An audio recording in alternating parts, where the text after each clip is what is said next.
But we have to make sure that we don't let ourselves get so distracted that we fail to discover what it is. Because it's not only that we lose, but the world loses. In fact, our gift is not really our gift. It's the world's gift that just comes through us. Our job is to deliver our gift in this world in the short time that we have by finding out who we are and what we're meant to do. And it's our job as adults to remember that every child has such a gift. So that the way that we treat them and talk to them and educate them helps them to know that their life is pregnant with possibility and potential and purpose. This morning I told the children the story of the ugly duckling. And I reminded them that throughout the course of their lives, they might have times when they feel like they're not beautiful or they're not strong or they don't feel capable. We all have times like this. But I told them with no hesitation that they have a beauty and a strength and a capacity that they will someday discover that they are not some little disheveled duckling, but they are indeed a magnificent swan. This is a story of exile and return. It's a story of not knowing who we are and then discovering it. It's the story of life. When we're born, we have no sense of self. It's not until about 7 months of age or so that we start to distinguish ourselves from the world. One day, a baby realizes that its foot is attached. This thing that's been wiggling in their face once in a while just pops up. I remember watching my little, now 20-month-old daughter, Lila, when the first time that she realizes she took a nice, strong bite of her toe. And the surprise and pain on her face when she realized that it was attached to the rest of her body. And then throughout the course of our lives, we develop a sense of who we are. And a lot of times it comes from how others tell us we are. And somewhere along the line, we often, many of us, most of us, lose touch with our own inner truth, our own intuition. It usually begins when we're a little child and our parent or somebody who we trust tells us, here it is, we see something and we don't like it and we say we don't like it and they say, no, it's very good, you should like it. And then we start doubting ourselves. Oh, I guess I don't know what I like. And eventually we have friends and they say, that is not cool, but we think it is. And then we start doubting our capacity to define what is cool, what's acceptable. And before long, we start looking to others to define for us what we're supposed to like and how we're supposed to be. It's a story of exile and return. It's a story of life, not knowing who we are and then finding out who we are. Before long, we start looking to people to tell us who to love and who not to love.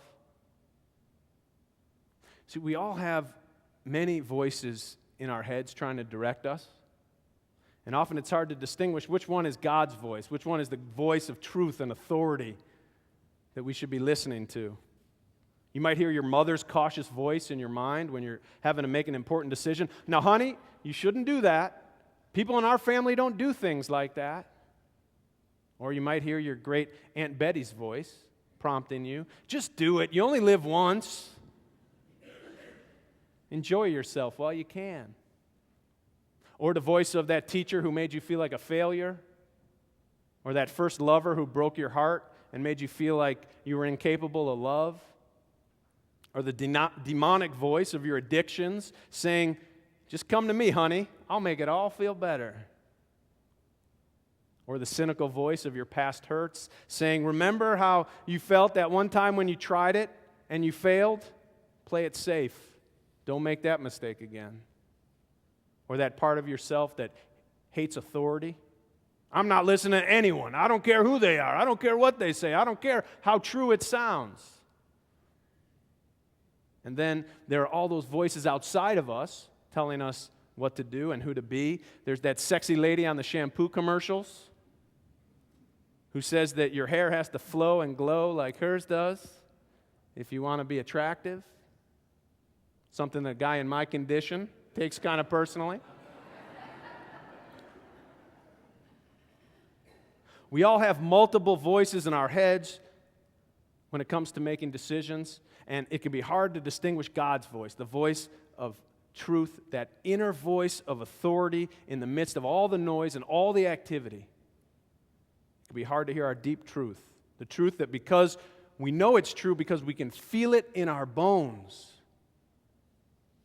we know exactly what we need to do in those moments. That's when we sense our calling. That's why we need to be reminded occasionally that there is such a voice, because it's been so tamped down and damped down. And there is such a truth within us. We also need to take time to cultivate that voice and our ability to listen. What I do is that every morning when I wake up and every night before bed, I take just a little bit of time to try to listen to my heart. What's going on? What am I being asked to do? Is this right? And every morning I say a prayer to set an intention for my day.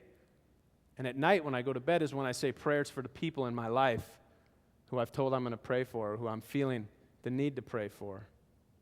But it's in those moments of listening that I get a handle on what I'm called to do.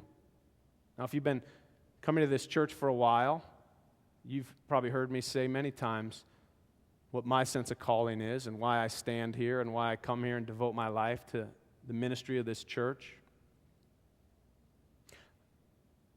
I feel called. As a matter of fact, in this visioning process that we've been doing as a church, I've been, sort of listening as well. Am I in the right place? Is this the place where I'm called to be? Is my calling and this church's calling in alignment? And it's been a beautiful and wonderful process to really see how this is such a match for me and what I love to do. I feel called to try to show that the human family is one family with no exceptions. That God blesses everyone. Everyone. And that the human family is one, and it's only divided by ignorance and prejudice and hate.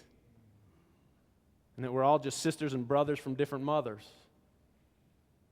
But somewhere along the line we forget that. And so I'm here in a Unitarian, Universalist church. Unitarian, Universalist, meaning unity, meaning one.